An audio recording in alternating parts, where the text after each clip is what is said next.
asalaka bonene mpe bolingo na yo epa na ngai yawe motema na ngai epasukaka na somo ya bonzambe na yo apasoli bilamba na ngai te kasi motema na ngai kolo yo yamba libonza ya loyembo na nga nzambe na ngai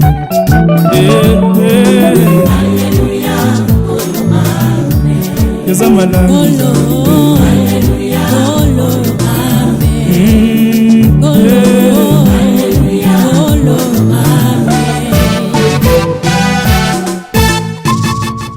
Meliaki TV, nous disons bonjour, salut à tout le monde, salut à tous nos bien-aimés, salut à tous les amoureux de la parole de Dieu.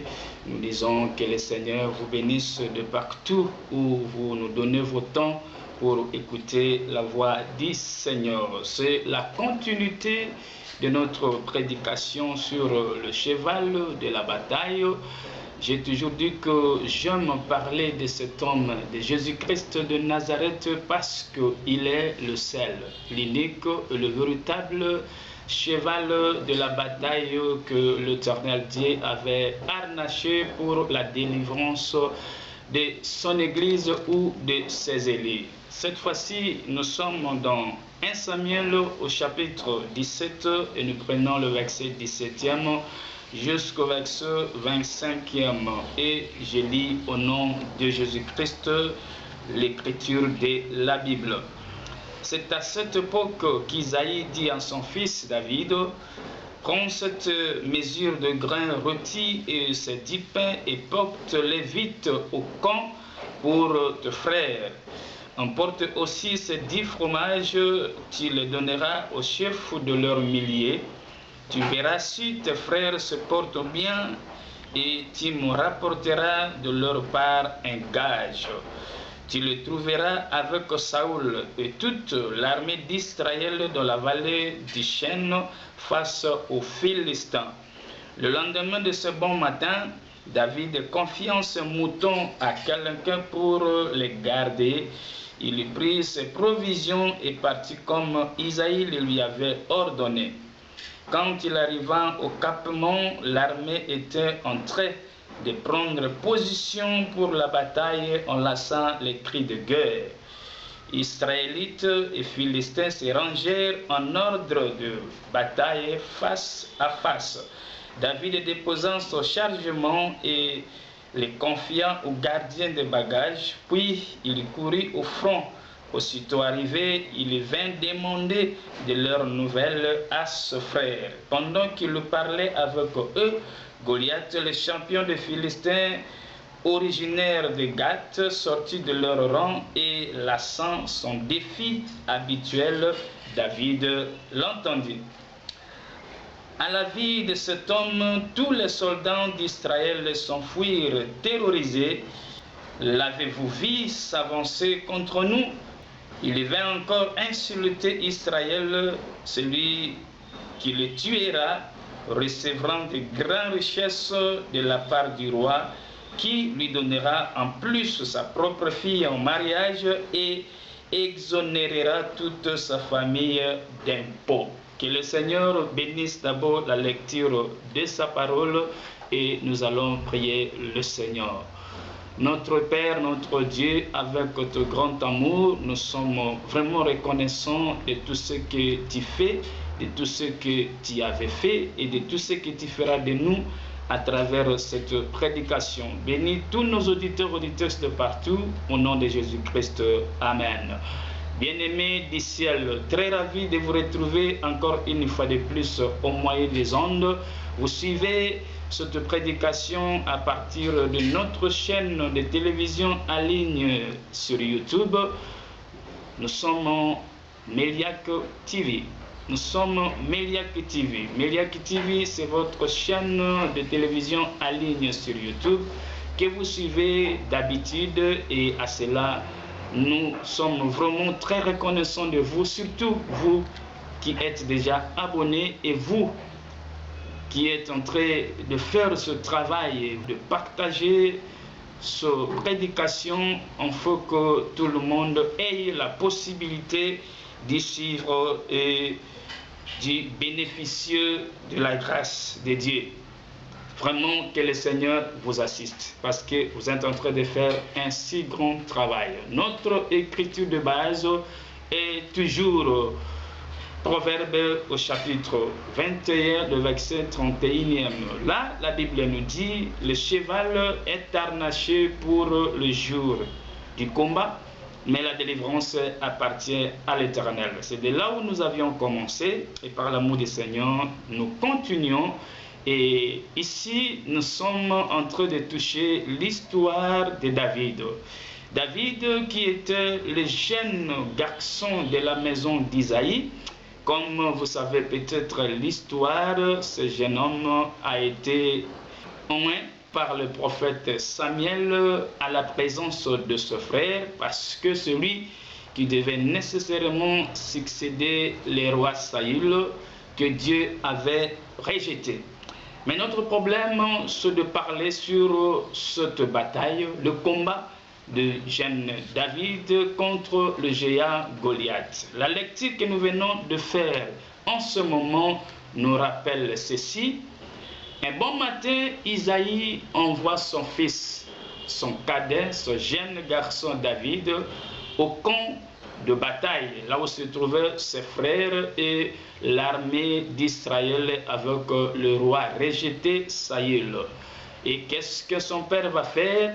Le père Isaïe va mettre à la main de son fils cadet David 10 pains et 10 fromages. En lisant cette écriture, le père Isaïe dit à son fils David, prends ce 10 pains que tu vas donner à tes frères, et quand tu seras là-bas, tu verras si tes frères se portent bien, tu verras si ils sont en bonne santé. Et les 10 autres fromages, tu donneras au chef de milliers, ça veut dire le chef de l'armée d'Israël. C'est ce que le père avait mis entre les mains de son fils David. Parce que David ne pouvait pas aller au camp de bataille, ne pouvait pas aller visiter ses frères mains vides. Cette histoire, vous allez comprendre ensemble avec moi que était prophétique. Parce que ici, je vais vite pour vous dire que nous avons un véritable David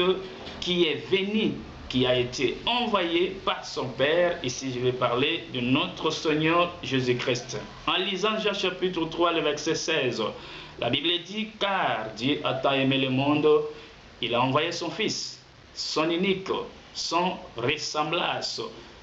Il a envoyé son Fils dans le monde, non pour juger le monde, mais pour que le monde soit sauvé par lui. Ça veut dire pour que ceux qui croiraient en lui aient la vie éternelle. Maintenant, partant de cette histoire de David, nous comprenons que la chose a été dans l'ombre des choses. La réalité, c'est la venue de notre Seigneur Jésus-Christ. C'est lui, le Fils unique de Dieu, qui avait reçu l'onction du Père, parce que la Bible témoigne que en lui habitait corporellement la plénitude de la divinité. Il avait la force, il était bien équipé, bien harnaché par son Père. Quelque part, j'avais dit même que Jésus-Christ était l'incarnation de Dieu lui-même. Il est venu dans le monde afin que tout celui qui croira en lui ait la vie éternelle. Autrement dit, afin que tout celui qui croira en lui soit délivré du malin. Et le malin, c'est le diable. La Bible témoigne que David a quitté la maison de son père un bon matin et il a laissé les troupeaux, les brebis qu'il gardait entre les mains d'un gardien. Nous allons y revenir pour parler de ce paragraphe. Mais avançons un peu par l'amour du Seigneur parce que nous voulons découvrir ce que David avait fait en tant qu'envoyé du Père. Avec le 10 pains et les 10 fromages en main, David est arrivé au camp de bataille et il se présentant devant ses frères. D'abord, pour déposer la nourriture, le 10 pains que le Père lui avait remis pour ses frères. Ici, j'aimerais bien parler aux enfants de Dieu que Les enfants d'Israël ne pouvaient en aucun jour gagner ou réussir ou battre les Philistins tant qu'il y avait encore l'absence du pain. Il a fallu que le pain arrive, une nourriture venant du Père. Vous allez comprendre à très bientôt. Parce que ça c'est là, Israël ne pouvait en aucun jour gagner la bataille. Israël ne pouvait en aucun jour éliminer Goliath. Il était très important que le pain arrive. Et ce pain-là, cette nourriture-là, viendra du Père. Vous allez remarquer que quand Jésus-Christ est venu comme un envoyé du Père, il n'est pas venu me réduire, mais il a amené la nourriture. Et cette nourriture, c'était son propre corps, c'était sa propre chair. En lisant Jean chapitre 6, je vais lire ensemble avec vous, vous allez comprendre que quand Jésus-Christ est venu pour la délivrance de l'Église ou des élus de Dieu, il est venu avec le pain comme David était allé avec le du pain pour ses frères. Je suis dans Jean chapitre 6, je prends le verset 53 jusqu'au verset 59. D'ailleurs, tous ces chapitres 6 nous parlent de ce que nous voulons dire maintenant. Suivez la lecture, je lis au nom de Jésus-Christ et je suis dans la Bible du Semeur. Alors, Jésus leur dit, oui vraiment, je vous l'assure, si vous ne mangez pas la chair du Fils de l'homme et si vous ne buvez pas son sang, vous n'aurez point la vie en vous. Celui qui se nourrit de ma chair et qui boit mon sang a la vie éternelle. Et moi, je le ressusciterai au dernier jour. Je le ressusciterai au dernier jour. La résurrection ici, c'est ça même la délivrance. C'est ça même la sortie de l'esclavagisme.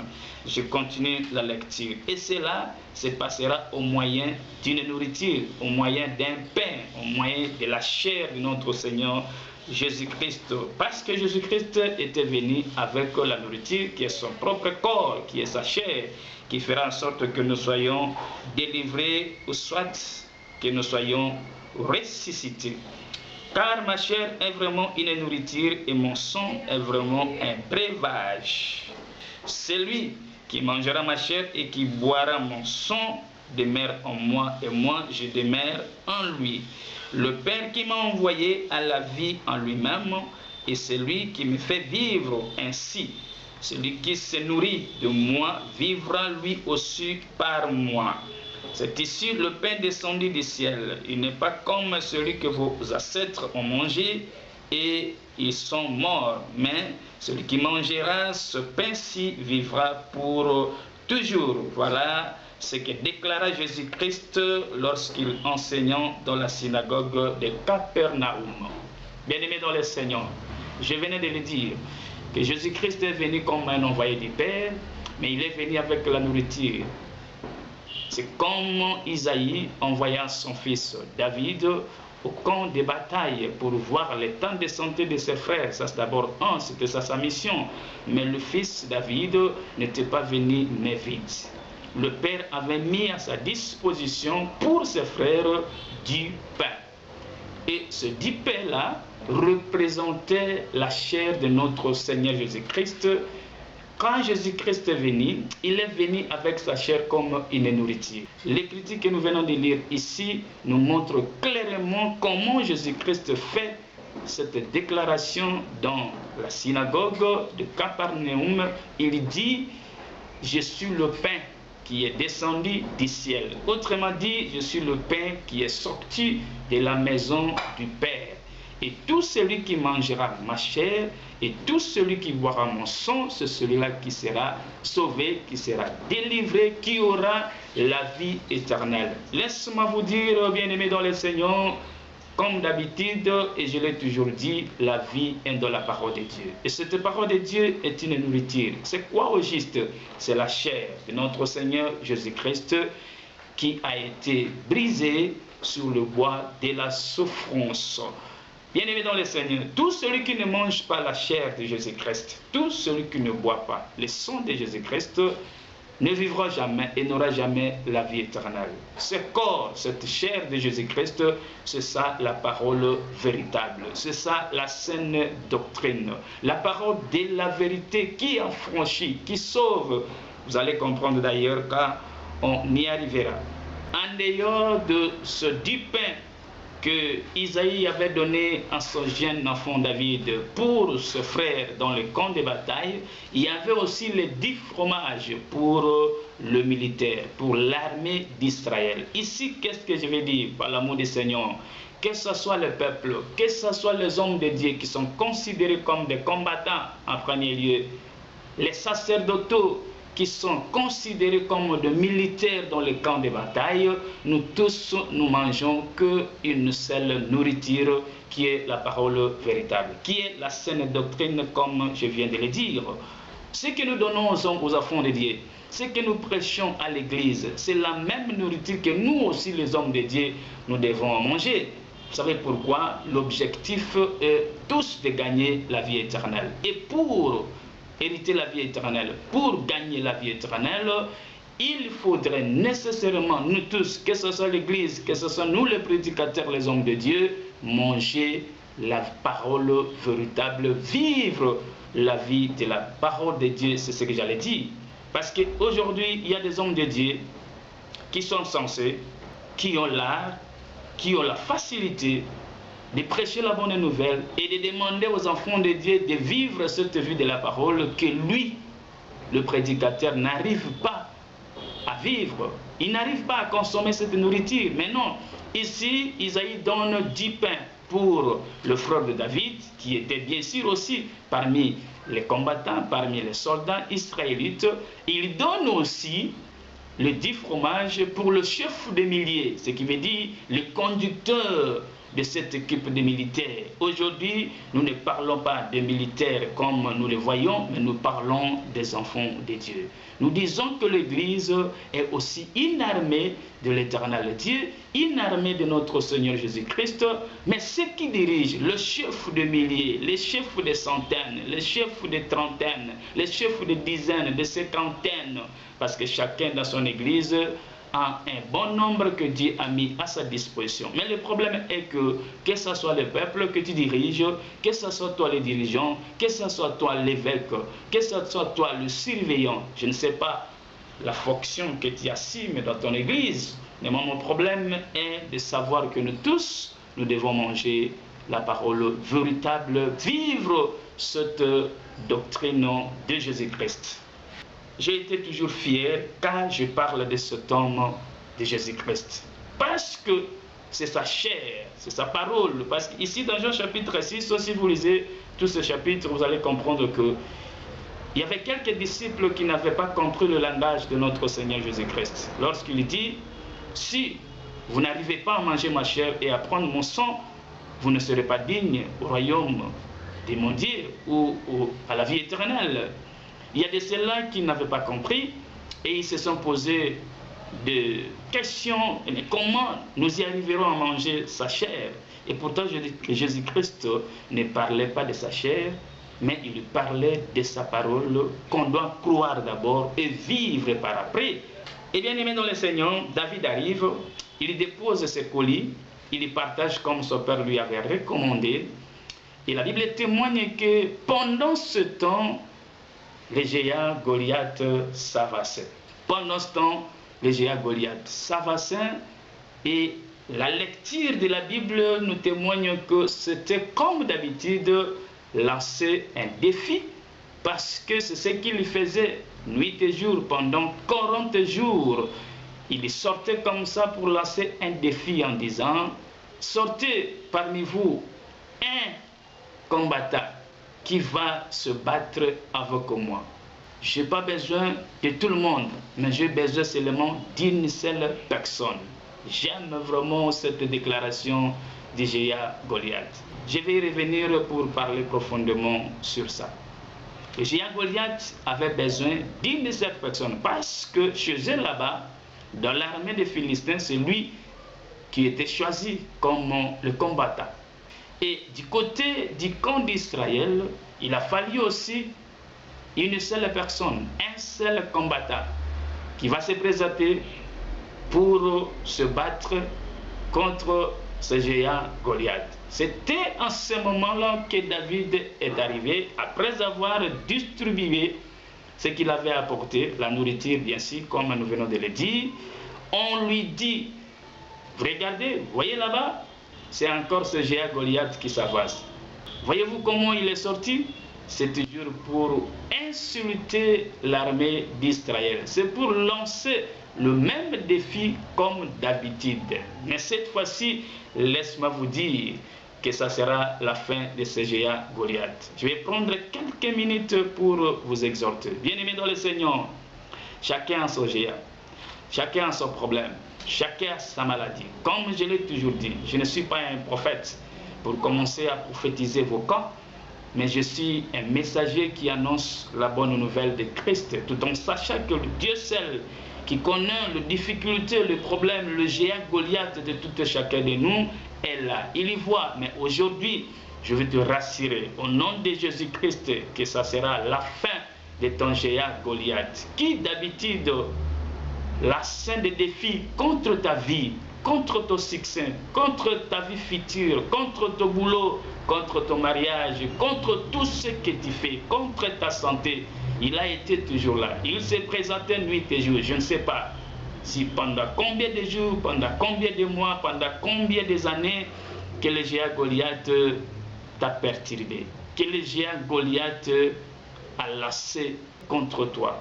Je te dis au nom de Jésus-Christ, aujourd'hui c'est la fin. Vous savez pourquoi?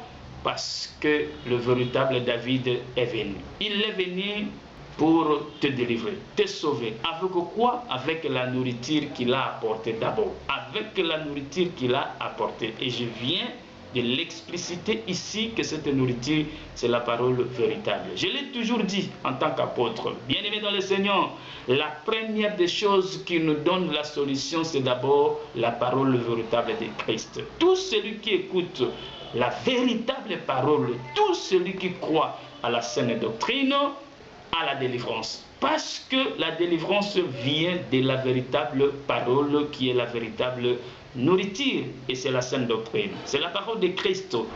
Aujourd'hui, c'est la fin de ton géant. Il a beaucoup lancé les défis. Oui, il t'a fait trembler pendant combien des années, je ne sais pas moi. Mais aujourd'hui, je te rassure, au nom de Jésus-Christ, que c'est sa fin, parce que David est là. Malheur à lui, parce qu'il s'est levé contre toi pendant que ton véritable David, qui est le Seigneur Jésus-Christ, est déjà là. Que le Seigneur vous bénisse et restez branchés.